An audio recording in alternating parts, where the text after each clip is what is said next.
His Holiness on that occasion, it was March the 12th, 2000, if you wish to look it up, begged forgiveness for, among some other things, the Crusades, the Inquisition, the persecution of the Jewish people, injustice towards women, that's half the human race right there, and the forced conversion of indigenous peoples, especially in South America, the African slave trade, the admission that Galileo was right, and for silence during Hitler's final solution, or Shoah.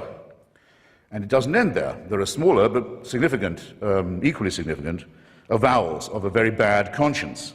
These have included regret for the rape and the torture of orphans and other children in church-run schools in almost every country on earth, from Ireland to Australia. These are very serious matters, and they're not to be laughed off by references to the occasional work of Catholic charities. But I draw your attention not just to the apologies, ladies and gentlemen, but to the evasive and euphemistic form that they take. Joseph Ratzinger, the current Pope, considered by some, by Catholics, to be the Vicar of Christ on earth, in his comment, one of the few he's made, on the institutionalization of rape and torture and maltreatment of children in Catholic institutions, he has said, it's a very severe crisis which involves us, he said, in the following: in the need for applying to these victims the most loving pastoral care. Well, I'm sorry, they've already had that. And to say that this is the responsibility laid upon you by the horrific admission that you've already had to make is not accepting responsibility in any adult sense. The same euphemism comes in the term some Christians allowed themselves to be deceived in this way and to act against the gospel. Well, anti-Semitism was preached as an official doctrine of the church until 1964. Do you think that might have something to do with public opinion in Austria and Bavaria and Poland and Lithuania? There'll come a time when the church will issue apologies and explanations and half-baked appeals for forgiveness for things it's still doing.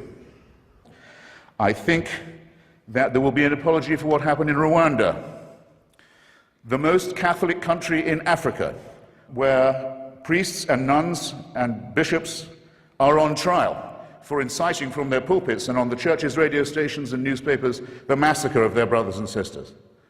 Staying in Africa, I think it will one day be admitted with shame that it might have been in error to say that AIDS is bad as a disease, very bad, but not quite as bad as condoms are bad, or not as immoral in the same way. I say it in the presence of His grace, and I say it to His face. The preachings of His church are responsible for the death and suffering and misery of millions of His brother and sister Africans, and He should apologize for it. He should show some shame.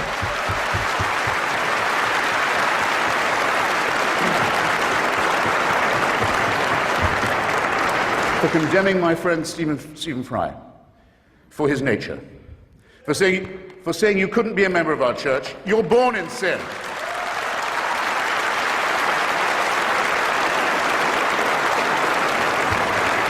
He's not being condemned for what he does, he's being condemned for what he is. You're a child made in the image of God. Oh no, you're not. You're a faggot. And you can't join your church and you can't go to heaven. This is disgraceful. It's inhuman. It's obscene. And it comes from a clutch of hysterical, sinister virgins who've already betrayed their charge in the children of their own church. For shame, for shame. I don't wish any ill on any fellow primate or mammal of mine, so I don't at all look forward to the death of Joseph Ratzinger. I don't. Or any other pope, not really, except for one tiny reason which I ought to confess and share with you. When he dies, there's quite a long interval till the conclave can meet, and for that whole time, that whole interval, it's a delicious, lucid interlude, there isn't anyone on earth who claims to be infallible. Isn't that nice? All I want to propose in closing is this, that if the human species is to rise to the full height that's demanded by its dignity and by its intelligence, we must all of us move to a state of affairs where that condition is permanent and I think we should get on with it. Okay, thank you for having me.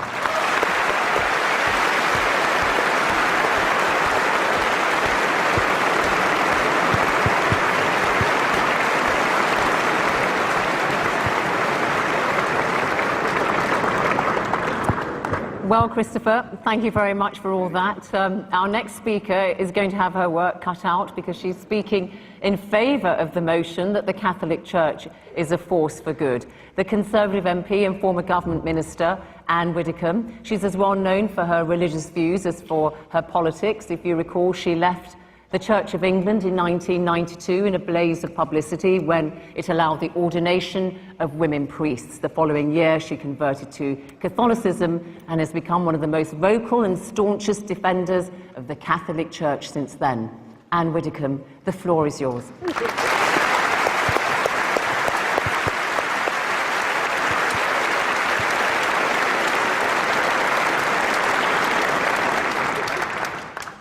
If apologies are due tonight, they are due from Christopher Hitchens, who has just run through one of the longest series of misrepresentations of the Catholic Church that I have heard in a long time. He has said, with that certainty which characterises his utterances, that the Catholic Church has had a history of anti-Semitism. Let us just look at the record of the Catholic Church. When the Jewish community was under the most serious threat that it has faced in recent centuries, and just look at the role that the Catholic Church played in the last World War. Mr. Hitchens ignores the thousands of Jews who were secreted and rescued in churches and monasteries throughout Europe. He ignores the 3,000 Jews who, in the course of that conflict, took refuge in the Pope's own summer palace.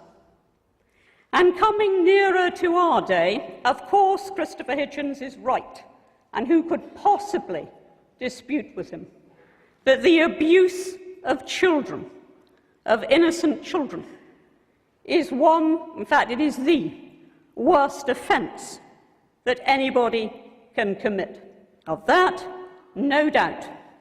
But again, he seems to think that the Catholic Church should have had some unique insight, which demonstrably was lacking in society as a whole. Do not expect the Catholic Church somehow, when that was the state of knowledge at the time, to have acted in a unique and completely different way. In retrospect, yes, of course. In retrospect, yup. In retrospect, it should have done. So should the magistrates. So should the Samaritans. So should the National Council of Civil Liberties. But when we ask whether the Catholic Church is a force for good, let's just try to imagine a world today without, for example, the billions of pounds that are poured into overseas aid by the Catholic Church, contributing year on year more than any single nation. Imagine the developing world had been left without the input of the medicine and the education that was brought to it by the missions. Imagine the absence of those collections Sunday upon Sunday for famine relief. Imagine the absence of the church in the local community. We play a vital